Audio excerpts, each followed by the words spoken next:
PC tuition സെന്ററിലെ online tuition ക്ലാസ്സിലേക്ക് എല്ലാവർക്കും സ്വാഗതം. നമ്മൾ 10ാം ക്ലാസ് ആയിട്ട് ഇംഗ്ലീഷ് ആണ് എടുക്കണേ. ഇംഗ്ലീഷ് ഫസ്റ്റ് യൂണിറ്റ് ഫുൾ നമ്മുടെ കംപ്ലീറ്റ് ആയി. ഇനി സെക്കൻഡ് യൂണിറ്റ് ആണ്. സെക്കൻഡ് യൂണിറ്റ് ദ ഫ്രെയിംസ് ആണ്. ദ ഫ്രെയിംസ് എന്ന് പറഞ്ഞ യൂണിറ്റിൽ 3 പാഠങ്ങളുണ്ട്. ഒരു മെമ്മോയർ ഉണ്ട്, ഒരു സ്ക്രീൻ പ്ലേ ഉണ്ട്, സോങ് ഉണ്ട്. അതിലെ ഫസ്റ്റ് ഒരു മെമ്മോയർ ആണ് the project tiger. And it is A memoir. Memoir എന്ന് പറഞ്ഞാൽ എന്താണ്? It's an incident, a story taken from his own biography. അയാളുടെ ബയോഗ്രഫിയിൽ നിന്ന്, അയാളുടെ ഓട്ടോബയോഗ്രഫിയിൽ നിന്ന് അയാൾ എടുത്ത സംഭവം എന്ന് പറഞ്ഞാൽ ഒരു മെമ്മോയർ എന്ന് പറഞ്ഞാൽ ഇത്രയേ ഉള്ളൂ. നമ്മള് അയാളുടെ ജീവിതത്തിൽ ഉണ്ടായ സംഭവമാണ് കേട്ടോ. ഇത് കഥയല്ല. സത്യജിത് റേ അയാളുടെ ജീവിതത്തില്, സത്യജിത് റേനെ കുറിച്ച് എല്ലാവരും കേട്ടിട്ടുണ്ടാവും അല്ലെ? കുറെ ഫിലിംസ് ഒക്കെ നമ്മൾ കേട്ടിട്ടുണ്ട്. സത്യജിത് റേനെ കുറിച്ച് പറഞ്ഞാൽ സത്യജിത് റേ ഒരു ഫിലിം പിടിക്കാനുണ്ടായ ബുദ്ധിമുട്ടിനെ കുറിച്ച് അയാൾ ഹിന്ദിയിലും നമുക്ക് എഴുതിയിട്ടുണ്ട്, പഠിക്കാനായിട്ട്. അപ്പൊ ഇവിടെ സത്യജിത് റേ ഈ സ്റ്റോറി കൂടെ, ഇത് ശരിക്കും നല്ലൊരു ഇൻട്രസ്റ്റിംഗ് ആണ്. സ്റ്റോറി അല്ല കേട്ടോ, അയാളുടെ അനുഭവം അത് നമ്മളോട് പറഞ്ഞു തരികയാണ്. നമ്മളോട് അവിടെ താഴെ കൊടുത്തിരിക്കുന്നു. നോക്കാം, ഓഥറിനെ കുറിച്ച് ഒന്ന് ആദ്യം നോക്കാം. വലിയ ഡീറ്റെയിൽ ആയിട്ട് പഠിക്കണ്ട, പക്ഷെ സത്യജിത് റേ ആരാണെന്ന് മനസ്സിലാക്കാം. Satyajit Ray was an Indian film maker ആണ്. ഇന്ത്യയിലെ ഒരു ഫിലിം മേക്കർ ആണ്. And Ray was drawn into independent filmmaker after meeting French filmmaker Jean Reno and viewing Vittorio De Sica, Italian neorealist 1948 film Bicycle Thieves. Ray directed 36 films, including the feature films, documentaries and short films. He was also the fiction writer ആണ്, publisher, illustrator, calligrapher, music composer, film critic. ഇതൊക്കെയാണ് അയാൾ. He has also authored several short story and novels. അപ്പൊ നമുക്ക് കിട്ടി വലിയ ഒരു മഹാപ്രതിഭയാണ് അല്ലെ? അത്രയും കഴിവുള്ള നല്ലൊരു ഫിലിം മേക്കർ ആണ്. ഇത്രയും നിങ്ങൾ മനസ്സിലാക്കാണല്ലോ. സത്യജിത് റേ എന്ന് പറഞ്ഞാൽ സാധാരണ ഒരു മനുഷ്യനല്ല, വളരെ കഴിവുകളുള്ള നല്ല പ്രതിഭാശാലിയായിട്ടുള്ള ഒരു സ്റ്റോറി റൈറ്റർ ആണ്, നോവലിസ്റ്റ് ആണ്, ഇലസ്ട്രേറ്റർ ആണ്, publisher, fiction writer, choreographer, music composer, film പിടിക്കുന്ന ആളുമാണ്, ഫിലിം ക്രിട്ടിക്കുമാണ്. എല്ലാം കൂടിയുള്ള ഒരു സർവകലാ വല്ലഭനായിട്ട് അത്രയും പവർഫുൾ ആയിട്ടുള്ള വ്യക്തിയാണ് ഈ സത്യജിത് റേ. അയാൾ സിനിമ പിടിച്ച സമയത്ത് ഉണ്ടായ ബുദ്ധിമുട്ടിനെ കുറിച്ചാണ് പറയുന്നത് കേട്ടോ. അയാൾ ഫിലിം പിടിക്കുന്ന സമയത്ത് അയാൾക്ക് നേരിടുന്ന ബുദ്ധിമുട്ടുകളെ കുറിച്ച്, സാധാരണ മനുഷ്യരെ കുറിച്ച് നമ്മൾ സിനിമ പിടിക്കുന്ന പോലെയല്ല മൃഗങ്ങളെ വെച്ച് സിനിമ പിടിക്കാൻ അല്ലേ? കാരണം മൃഗങ്ങള് നമുക്കറിയില്ല, മനുഷ്യനെ പിടിച്ച് പിടിക്കുന്നില്ല. മൃഗങ്ങൾ എപ്പോഴാണ് അവർ വയലന്റ് ആവുക, അവരെന്താ സംഭവിക്കുക, ആ വക ബുദ്ധിമുട്ടുകളെ കുറിച്ചൊക്കെ ഇവിടെ പറയുകയാണ്. Here is an article by Satyajit Ray, one of the greatest filmmaker, on how he managed to shoot the scene of the film which included the tiger. ആ ടൈഗറിനെ ഇൻക്ലൂഡ് ചെയ്തുകൊണ്ട്, എന്ന് വെച്ചാ ഒരു ടൈഗറിനെ വെച്ച് അയാള് സിനിമ പിടിക്കുകയാണ്. ആ പിടിക്കുന്ന സമയത്തുണ്ടായ ബുദ്ധിമുട്ടിനെ കുറിച്ചാണ് ഈ പാഠത്തിൽ നമ്മളോട് പറയുന്നത്. പക്ഷെ അതിനു മുൻപ് സത്യജിത് റേ എന്റെ ബുദ്ധിമുട്ട് എന്ന് പറഞ്ഞാൽ കുറെ ഞാൻ ചെയ്ത ബുദ്ധിമുട്ടിനെ കുറിച്ചല്ല പറയുന്നത്, ഒരു ഇൻട്രൊഡക്ഷൻ ഒക്കെ നമുക്ക് തരുന്നുണ്ട് കേട്ടോ. അവിടെ നോക്കാം. ഫസ്റ്റ് പാരഗ്രാഫില്, no one can beat Hollywood when it comes to make film with animals in them. No one can beat Hollywood. ഹോളിവുഡിനെ ബീറ്റ് ചെയ്യാൻ, ഹോളിവുഡിനെ തോൽപ്പിക്കാൻ ആർക്കും സാധിക്കില്ല എന്ന്. when it comes to make film with animals in them. മൃഗങ്ങളെ വെച്ചുകൊണ്ട് cinema പിടിക്കാൻ ഹോളിവുഡിനെ വെല്ലുന്ന വിധത്തിൽ ചെയ്യാൻ വേറെ ഒരാളെ കൊണ്ടും ഹോളിവുഡിനെ തോൽപ്പിക്കാൻ സാധിക്കുക വെച്ചാൽ ഹോളിവുഡിൽ അത്രയും പെർഫെക്റ്റ് ആയിട്ടാണ് മൃഗങ്ങളെ വെച്ചുകൊണ്ട് സിനിമ പിടിക്കുന്നത് എന്ന്. I remember films in my childhood. അപ്പൊ സത്യജിത് റേ പറയാണ്,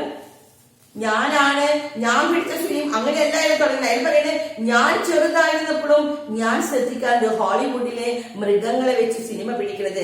I remember the film in my childhood and they were quite a few of dum.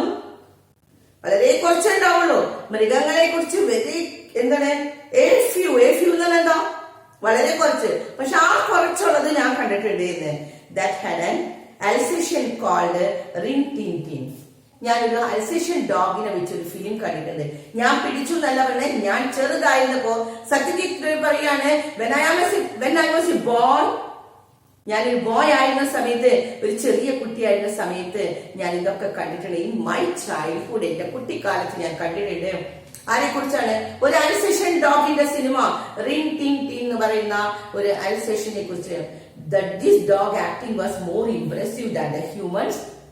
നീ ഡോഗ്. അപ്പൊ ഫിലിം സത്യജിത് റേ കണ്ടു അല്ലെ, അതുകൊണ്ട് സത്യജിത് റേ പറയുകയാണ് ആ ഡോഗിന്റെ ആക്ടിങ്, ആ ഡോഗിന്റെ പ്രവൃത്തി മനുഷ്യനെ വെല്ലുന്ന തരത്തിലായിരുന്നു. Impressive than the humans. മനുഷ്യനേക്കാളും മോർ ഇംപ്രസീവ്, നമുക്ക് മതിപ്പ് തോന്നുന്ന, നമുക്ക് ഇഷ്ടം തോന്നുന്ന, നമ്മളെ രസിപ്പിക്കുന്ന നല്ലൊരു ക്യാരക്ടർ ആയിരുന്നു ആ അൽസേഷ്യൻ ഡോഗ് റിൻ ടിൻ ടിനെ കുറിച്ചുള്ളത്. We got to see 3 or 4 other films. പിന്നീട് ആ ഒരു സിനിമ കണ്ടു, അതിനുശേഷം വീണ്ടും 3 or 4 other films, 3 or 4 3 or 4 വേറെ ഫിലിംസും കണ്ടു വിത്ത് എ കൂലി കോൾഡ് ലാസേ. ലാസേ എന്ന് പറയുന്ന കൂലി എന്താ? It's A kind of A dog. ഒരു അൽസേഷ്യനെ കുറിച്ച് പറഞ്ഞു, അടുത്ത് പറയുന്ന ഒരു കൂലി എന്ന് പറഞ്ഞ ഡോഗിനാണ്. ആ ഡോഗിന്റെ പേരാണ് ലാസേ.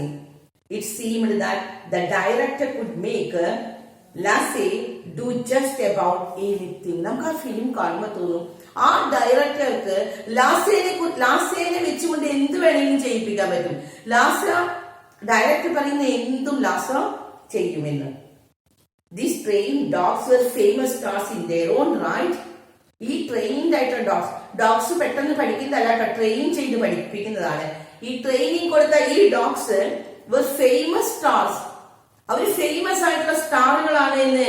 എന്താ സ്റ്റാർസ് എന്ന് പറഞ്ഞാൽ ഫിലിം സ്റ്റാർസ് കേട്ടോ, നക്ഷത്രം എന്നുള്ള അർത്ഥത്തിലല്ല. അവരെന്താണ്? ഫിലിം സ്റ്റാർസ് ആണെന്ന്. മനുഷ്യൻ മാത്രമല്ല, ഈ ട്രെയിൻഡ് ആയിട്ടുള്ള ഡോഗ്സും ഫേമസ് ആയിട്ടുള്ള ഫിലിം സ്റ്റാർസ് ആണ് ഇൻ ദയർ ഓൺ റൈറ്റ്. അവരുടെ വശത്ത് നോക്കിയാൽ അവരുടെ അവകാശത്തിലെ and the money they earn was no less than.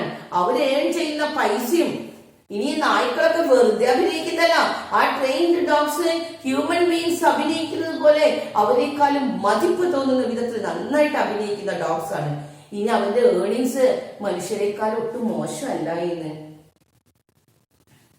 Thereon and the money they earned was no less than what a real film star got. ഒരു real film star, it's a human being, മനുഷ്യനായിട്ടുള്ള ഒരു film star വാങ്ങിക്കുന്ന അത്രയും തന്നെ ഈ ഡോഗ്സിനും കിട്ടുമെന്ന്. പക്ഷെ ഡോഗ്സിന് അത് വാങ്ങിക്കാൻ പറ്റില്ല അല്ലെ, ഇത്രയും വ്യത്യാസമുള്ളൂ. ആ ഡോഗ്സ് അഭിനയിക്കുന്നു, ഡോഗ്സ് പൈസ വാങ്ങിക്കുന്നു, പക്ഷെ ആ പൈസ പോകുന്നത് ആർക്കായിരിക്കും? അവരുടെ ഓണേഴ്സിനാണ്.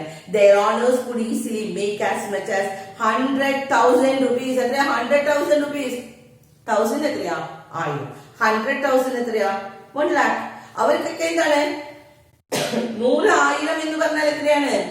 1 ലക്ഷമൊക്കെ. എന്നുവെച്ചാൽ അവർക്കൊക്കെ ലക്ഷങ്ങൾ സമ്പാദിക്കാനായിട്ട് സാധിക്കും ഫ്രം just one film. ഒരു ഫിലിമിലാണ്. ഇപ്പോഴത്തെ കാലമല്ല കേട്ടോ. സത്യജിത് റേ എഴുതുന്ന സമയത്ത് സത്യജിത് റേ പറയാണ് അന്ന് ആ ഒരു ഡോഗിന് 1 ലക്ഷം രൂപയൊക്കെയാണ് ഒരു ഫിലിമില്. ആ 1 ലക്ഷം രൂപ ആ നായ്ക്ക് കിട്ടുന്നത്, ആ നായയല്ല വാങ്ങിക്കുന്നത്, അത് അതിന്റെ ഓണറാണ് വാങ്ങിക്കുന്നത്. അത്രയും വ്യത്യാസമുള്ളൂ. പക്ഷെ ശരിക്കും ഹ്യൂമൻ ബീങ്സിന്റെ പോലെ തന്നെ കൂലി അവരും വാങ്ങിച്ചിരുന്നു. I realise. അപ്പൊ ആദ്യത്തെ പാരഗ്രാഫില് 2 ഡോഗ്സിനെ കുറിച്ച് പറഞ്ഞു അല്ലെ. Which kind of the dogs? One is an Alsatian and other is a Coolie. 2 ഫിലിമിലെ 2 important ക്യാരക്ടേഴ്സിനെ കുറിച്ചാണ് പറഞ്ഞത്. ഇനി വീണ്ടും സത്യജിത് റേ പറയാണ് I realized how reverently these animal actors were treated when I happened to see the shooting of a film 20 years ago in Disney Studio in Hollywood. ഇപ്പോഴത്തെ കാലം അല്ല എന്ന് പറഞ്ഞു.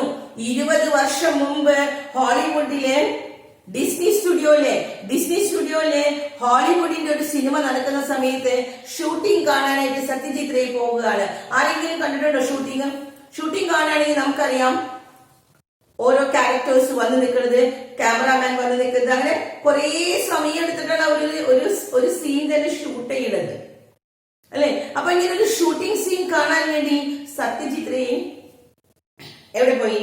ഡിസ്നി സ്റ്റുഡിയോയിൽ പോവാണ്. ഹോളിവുഡിന്റെ ഡിസ്നി സ്റ്റുഡിയോയില് സത്യജിത് റേ 20 വർഷം മുമ്പ് കേട്ടോ, 20 വർഷം മുമ്പ് പോയപ്പോഴാണ് റിയലൈസ് ചെയ്യാം. ഒരു സ്റ്റുഡിയോയിൽ ചെല്ലുമ്പോ അറിയാം, നമുക്ക് ഫിലിം ഷൂട്ട് ചെയ്യുമ്പോ അറിയാം നമുക്ക് എന്തൊക്കെ ബുദ്ധിമുട്ടുണ്ട് എന്ന് ഒരു സിനിമ പിടിക്കാൻ. ഒരു സിനിമയ്ക്ക് അവർ എത്രമാത്രം കഷ്ടപ്പെടുന്നുണ്ട് എന്ന് നമുക്കൊരു സ്റ്റുഡിയോയിൽ ചെല്ലുമ്പോൾ അറിയുള്ളൂ. അല്ലെങ്കിൽ നമ്മളൊരു ഫിലിം കാണാൻ പോകുന്നു, ഒരു 2-3 മണിക്കൂർ സുഖമായിട്ട് എൻജോയ് ചെയ്തു പോകുന്നു. നമ്മുടെ വിചാരം എന്തൊരു കാഷ്വൽ ആയിട്ട് അവർ അഭിനയിക്കുന്നത് അല്ലെ. പക്ഷെ അത് സ്ക്രീനിൽ വരുന്നതിന് മുൻപ് അവരനുഭവിച്ച കഷ്ടപ്പാട് അറിയണമെങ്കിൽ നമ്മൾ എവിടെ പോകണമെന്ന്? നമ്മള് ഷൂട്ടിംഗ് സ്ഥലത്ത് പോകണമെന്ന്. I realized how reverently these animal actors were treated when I happened to see the shooting of the film 20 years ago in the Disney studio in Hollywood. The main character in this film was a large dog. ഇതിലെ വലിയൊരു character എന്ന് പറയുന്നത് ഒരു large dog ആണ്, ഒരു വലിയൊരു പട്ടിയാണ് ഈ സിനിമയില്. അപ്പൊ അന്ന് സത്യജിത് റേ ആ ഷൂട്ടിംഗ് കാണാൻ പോയപ്പോ അതിലെ ഹീറോ ആരായിരുന്നു? വലിയൊരു dog. I reach the studio to find that shooting had not yet started. അങ്ങനെ സത്യജിത് റേ ആ ഷൂട്ടിംഗ് സ്ഥലത്ത് എത്തിയപ്പോ ആശ്വാസമായി, കാരണം shooting had not yet started. ഇതുവരെ ഷൂട്ടിംഗ് സ്റ്റാർട്ട് ചെയ്തിട്ടില്ല, ആരംഭിച്ചിട്ടില്ല. അപ്പൊ ഷൂട്ടിംഗ് തുടങ്ങുന്നതിന് മുൻപ്, ഷൂട്ടിംഗ് തുടങ്ങി കഴിഞ്ഞിട്ടല്ല അയാൾ ചെല്ലുന്നത്, ആ ഷൂട്ടിംഗ് തുടങ്ങുന്നതിന് മുൻപുണ്ടായ അവിടുത്തെ സാഹചര്യം അതും കൂടി അയാൾക്ക് മനസ്സിലാക്കാൻ സാധിച്ചു. The cameraman was getting the light ready. ആരെന്തിന്? ഷൂട്ടിംഗ് തുടങ്ങുന്നതിന് മുൻപ് ആര് എന്ത് റെഡിയാക്കും? ക്യാമറാമാൻ വന്നിട്ട് ഷൂട്ടിംഗ് പിടിക്കുന്നതിന് മുൻപ് എന്ത് വേണം? ആദ്യം ലൈറ്റ് ഒക്കെ ശരിയാക്കും അല്ലെ? ക്യാമറാമാൻ വന്നിട്ട് ഷൂട്ടിങ്ങിന് ലൈറ്റ് ഒക്കെ റെഡിയാക്കാണ്. ഇറ്റ് ഈസ് കസ്റ്റമറി ആണ്, ഹാബിച്വൽ ആണ്, സാധാരണയായിട്ട് അത് സാധാരണ നടക്കുന്നതാണ്. For the actors to be present. എന്ത് ചെയ്യും? ആക്ടേഴ്സ് അഭിനയിക്കാനല്ല വരിക. ആക്ടേഴ്സ് ആദ്യം വന്നിട്ട് ക്യാമറ സെറ്റ് ചെയ്യുന്ന സമയത്ത് ആക്ടേഴ്സ് ആദ്യം വന്ന് നിൽക്കും. അവരെവിടേക്കാ നിൽക്കുക, എവിടേക്കാ പോവുക എന്ന് പറഞ്ഞാലാണ് ക്യാമറാമാൻ എന്തൊക്കെ അഡ്ജസ്റ്റ് ചെയ്യണമെന്ന് അറിയുള്ളൂ അല്ലെ? ഇപ്പൊ ആ സീനില് അവരെവിടെ നിന്നാ സംസാരിക്കണേ, അല്ലെങ്കിൽ എവിടേക്കാണ് അവർ നീങ്ങുന്നത്, ഇതൊക്കെ പറഞ്ഞു കൊടുത്താലാണ് ക്യാമറ അഡ്ജസ്റ്റ് ചെയ്ത് വെക്കാൻ പറ്റുള്ളൂ. അപ്പൊ അതിനുവേണ്ടി അപ്പോഴത്തെ കസ്റ്റമറി ആയിട്ട് ഹാബിച്വൽ ആയിട്ട് സാധാരണയായിട്ട് അവരുടെ രീതിയായിരുന്നു for the actors to be present. ആര് വരും? ആക്ടേഴ്സ് അവിടെ വരും. when the light arrange ചെയ്യുന്ന സമയത്ത് ആക്ടേഴ്സ് വന്ന് നിൽക്കും. for they have to show the cameraman. എന്തിനു വേണ്ടി? for means because നമ്മുടെ മെയിൻ ക്യാരക്ടർ ഒന്നും വരില്ല കേട്ടോ. ഹീറോ ഒക്കെ വരുമോ? ഹീറോയിൻ ഒന്നും വരില്ല. ബാക്കിയുള്ളവർ വന്ന് നിന്നിട്ട് എവിടേക്കാ നീങ്ങണേ, എന്താ നീങ്ങണേ എന്നൊക്കെ ലൈറ്റ് ഒന്ന് ശരിയാക്കാൻ വേണ്ടി അവർ വരികയാണ്. ബിക്കോസ് കാരണം they have to show, കാണിച്ചു കൊടുക്കണം ക്യാമറാമാനെ how they will walk. അവര് എങ്ങനെയാ അവര് നടക്കാം, എവിടേക്കാണ് നടക്കണേ എന്ന് കാണിച്ചു കൊടുക്കണം. or where they will stand, അല്ലെങ്കിൽ അവർ എവിടെ വന്നാൽ നിൽക്കുക, അവർ നിൽക്കുന്ന പൊസിഷൻ, അവരെവിടേക്കാ നടക്കുക, ഇതൊക്കെ പറഞ്ഞു കൊടുക്കണം. ഇനി പെർട്ടിക്കുലർ ഷോട്ട് ഫുള്ള് സിനിമ നമ്മുടെ 3 മണിക്കൂറിലെ സിനിമ ഒറ്റയടിക്കല്ല പിടിക്കണേ. അപ്പോ എടുക്കാൻ പോകുന്ന അവര് അന്ന് പ്രസന്റ് ആ സമയത്ത് അവർ എടുക്കാൻ പോകുന്ന ഷോട്ടില് നമ്മുടെ ഹീറോയിൻ അല്ലെങ്കിൽ മറ്റുള്ള ക്യാരക്ടേഴ്സ് എവിടെ നിൽക്കുന്നു, എവിടേക്ക് നീങ്ങുന്നു, ഇതൊക്കെ ക്യാമറാമാൻ പറഞ്ഞു കൊടുക്കണം അല്ലേ? അപ്പോഴാണ് ക്യാമറാമാൻ അതനുസരിച്ച് അഡ്ജസ്റ്റ് ചെയ്യാൻ പറ്റുള്ളൂ. ഇതാണ് ഷൂട്ടിങ്ങിന് മുൻപ് ചെയ്യുന്ന ഒരു പ്രക്രിയ. ഇത് സാധാരണ പോലെ തന്നെ അന്നും കാണാൻ തുടങ്ങി. സത്യജിത് റേ ഹോളിവുഡിലെ സിനിമ കാണാനായിട്ട് ഷൂട്ടിംഗ് കാണാൻ വേണ്ടി അവിടേക്ക് ചെല്ലാൻ ഡിസ്നി സ്റ്റുഡിയോയില് ചെല്ലുകയാണ്. അപ്പൊ അവിടുത്തെ പ്രാരംഭ പ്രവർത്തികളൊക്കെ തുടങ്ങി. എന്ന് വെച്ചാൽ ക്യാമറാമാനൊക്കെ വന്നു, ക്യാരക്ടേഴ്സ് വന്നു, ക്യാമറാമാനെ പറഞ്ഞു കൊടുക്കുകയൊക്കെ ചെയ്യാണ്. In the case of very famous stars, പക്ഷെ ഫേമസ് ആയിട്ടുള്ള stars means film stars, hero അല്ലെങ്കിൽ ഹീറോയിൻസ്, അവരൊക്കെ this job is done by the standees, പകരക്കാരൻ, ഡ്യൂപ്സ്. വലിയ ഹീറോസും എന്നുവെച്ചാൽ hero and heroines, super stars, അവരൊന്നും വന്നിങ്ങനെ നിൽക്കില്ല കേട്ടോ. ഫിലിം പിടിക്കാൻ പോകുന്ന സമയത്ത് ബാക്കിയുള്ള ക്യാരക്ടേഴ്സ് വന്ന് അവരുടെ സ്ഥാനങ്ങളൊക്കെ പറഞ്ഞു കൊടുക്കും. പക്ഷെ മെയിൻ ഹീറോയിൻസ് ഒക്കെ നല്ല സൂപ്പർ സ്റ്റാർസിനൊക്കെ അവരിങ്ങനെ 1 മണിക്കൂർ മുമ്പൊക്കെ വന്ന് സ്ഥലമൊക്കെ പറഞ്ഞു കൊടുക്കുമോ? ഇല്ല. അവർക്ക് പകരം അവരുടെ ഡ്യൂപ്സ്, അവരുടെ പോലെ തന്നെ വലിപ്പും എന്നുവെച്ചാൽ ഹൈറ്റും വെയിറ്റും ഒക്കെ ഉള്ള അവരെ പോലെ തന്നെ ഏകദേശം തോന്നുന്ന ഡ്യൂപ്പുകൾ വന്നിട്ടാണ് ഇത് നടത്തുക. And a stand-in is usually എന്ന് പറഞ്ഞാൽ എന്താണ്? സ്റ്റാൻഡ് ഇൻ, പകരക്കാരൻ, dupe. A stand-in is usually a person who is physically similar to the real star. ഇപ്പോ നമ്മുടെ ഒരു ഹീറോ, നല്ല പൊക്കമുള്ള ഒരു ഹീറോ ആണ്. അയാൾക്ക് വേണ്ടിയിട്ട് ഒരു ചെറിയൊരു മനുഷ്യൻ ഡ്യൂപ്പായിട്ട് വന്നു നിന്നാൽ ക്യാമറ അഡ്ജസ്റ്റ് ചെയ്യാൻ പറ്റുമോ? ഇല്ല. അതുകൊണ്ട് ഈ ഡ്യൂപ്പ് വരുമ്പോ എപ്പോഴും എന്താണ്, ഡ്യൂപ്സ് എങ്ങനെയായിരിക്കും? അവരുടെ അത്ര തന്നെ ഹൈറ്റ് ഒക്കെ ഉള്ളവരായിരിക്കുമെന്ന്. Standing in usually a person who is physically similar to the real star. Real സ്റ്റാർസിന് സിമിലർ ആയിട്ട് അവരെ പോലെ തന്നെ ഏകദേശം തോന്നുന്നവരായിരിക്കണം. കാരണം ആ ഹൈറ്റും വെയിറ്റും ഒക്കെ അതുപോലെ തന്നെ അയാളാണ്. ക്യാമറ അതനുസരിച്ചിട്ട് ഇപ്പൊ ഹൈറ്റ് ഉള്ള വ്യക്തിയാണെങ്കിൽ അതുപോലെ ഹൈറ്റ് ഉള്ള ആള് തന്നെയാണെങ്കിലാണ് ക്യാമറ കുറച്ച് പൊക്കിയൊക്കെ വെക്കാൻ പറ്റുള്ളൂ അല്ലെ. The stars themselves arrive only. Stars എപ്പോ മാത്രമേ വരുള്ളൂ? when the light are ready. എല്ലാ ലൈറ്റും ഒക്കെ റെഡി ആയി കഴിഞ്ഞാൽ and it's time to take a shot. Shot എടുക്കേണ്ട സമയം, ആ സമയം വരെ മെയിൻ ക്യാരക്ടേഴ്സ് ഹീറോ ഹീറോയിൻസ് ഒന്നും ആദ്യം വരില്ലായിരുന്നു. കിട്ടിയോ? ഈ ഹീറോസും ഹീറോയിൻസ് ഒന്നും ആ സമയത്ത് വരില്ലായിരുന്നു. ആകെ ബാക്കിയുള്ള ക്യാരക്ടേഴ്സ് വരും. പിന്നെ മെയിൻ ക്യാരക്ടേഴ്സിന് പകരം ഗ്രൂപ്പുകളാണ് വരികയായിരുന്നു. ഹിയർ ഇനിയിപ്പോ സത്യജിത് റേ എവിടെ എത്തി? ഡിസ്നി സ്റ്റുഡിയോയിലെത്തി അല്ലെ. ഡിസ്നി സ്റ്റുഡിയോയിലെത്തിയ സത്യജിത് റേ കാണുകയാണ്. നോട്ടീസ് ചെയ്യാം, ശ്രദ്ധിക്കുകയാണ് that a few actors were moving about in a set. കുറച്ച് ആക്ടേഴ്സ് ഒക്കെ വന്ന് സെറ്റിൽ നിന്നു. and on one side standing quietly was a protagonist. കുറെ ആക്ടേഴ്സ് ഒക്കെ വന്ന് നിൽക്കുന്നുണ്ട്. പക്ഷെ സത്യജിത്ത് നോക്കിയപ്പോ ഒരു സൈഡില് ഒരു പ്രൊട്ടഗോണിസ്റ്റ് ഹീറോ ആണ്. ആ ഫിലിമിന്റെ ഹീറോ, നായകൻ, പ്രൊട്ടഗോണിസ്റ്റ് ആരായിരുന്നു ആ സിനിമയിലെ നായകൻ? The same large dog. നേരത്തെ പറഞ്ഞില്ലേ, നേരത്തെ ഞാൻ പറഞ്ഞ വലിയ ഡോഗില്ലേ, ആ ഡോഗ് ആണ് ഇവിടുത്തെ hero. The cameraman shouted to everyone. എല്ലാവരുടെ അടുത്തും ക്യാമറാമാൻ ഷൗട്ട് ചെയ്യാണ് ടു ടേക്ക് ദയർ പൊസിഷൻ. അവരുടെ പൊസിഷൻ, അവരുടെ സ്ഥാനങ്ങൾ എടുക്കാൻ ക്യാമറാമാൻ ഷൗട്ടഡ് ടു എവരിവൺ. എല്ലാവരുടെ അടുത്തും ഷൗട്ട് ചെയ്യാണ് ടു ടേക്ക് ദയർ പൊസിഷൻ. എല്ലാവരും വന്ന് നിൽക്ക്, എല്ലാവരും അവരവരുടെ സ്ഥലത്ത് വന്ന് നിൽക്കുന്നു പറഞ്ഞ് ഷൗട്ട് ചെയ്യാണ്. കാരണം അയാൾക്ക് ക്യാമറയിൽ പിടിക്കാൻ വേണ്ടിട്ട് അല്ലെ. അയാൾ ക്യാമറയൊക്കെ സെറ്റ് ചെയ്ത് കഴിഞ്ഞു, എല്ലാവരും വന്ന് ശരിക്കും സമയത്ത് നിൽക്കാൻ പറയാണ്. But the dog remain where it was. പക്ഷെ ഡോഗ് എന്താ ചെയ്യുന്നത്? അവിടെ തന്നെ നിൽക്കുകയാണ്. എല്ലാ ക്യാരക്ടേഴ്സിനോടും വരാൻ പറഞ്ഞു, എല്ലാ ക്യാരക്ടേഴ്സും വന്നു. പക്ഷെ നമ്മുടെ ഹീറോ ആരാണ്? ആ വലിയ ഡോഗ് അത് അവിടെ തന്നെ നിൽക്കുകയാണ് കേട്ടോ. എല്ലാ ക്യാരക്ടേഴ്സും വന്ന് നിന്ന് സ്ഥലങ്ങളൊക്കെ നോക്കാൻ വേണ്ടിയിട്ട്, ക്യാമറയൊക്കെ സെറ്റ് ചെയ്യാൻ വേണ്ടി ക്യാമറാമാൻ പറഞ്ഞ വഴിക്ക് എല്ലാവരും ഇറങ്ങി വന്നു. പക്ഷെ ഈ പ്രോട്ടഗോണിസ്റ്റ്, ഈ ലാർജ് ഡോഗ് മാത്രം വരുന്നില്ല. This puzzled me. അപ്പോ സത്യജിത് റേ ആകെ അസ്വസ്ഥനായി. ഇതെന്താ, ഇതിലെ ഹീറോ ഈ ഡോഗാണ് പറഞ്ഞു, എന്നിട്ട് അവൻ മാത്രം വരാത്തേന്ന്. Could it be that it was not required in the next shot? ചിലപ്പോൾ ഇത് നെക്സ്റ്റ് ഷോട്ടിൽ ഉണ്ടാവുള്ളൂ അല്ലേന്ന്. ഈ ഡോഗ് ഹീറോ ആയാലും ചിലപ്പോൾ ഈ ഷോട്ടിൽ ഉണ്ടാവില്ലായിരിക്കും എന്ന് സത്യജിത് റേ വിചാരിക്കുകയാണ്. But before I could ask someone.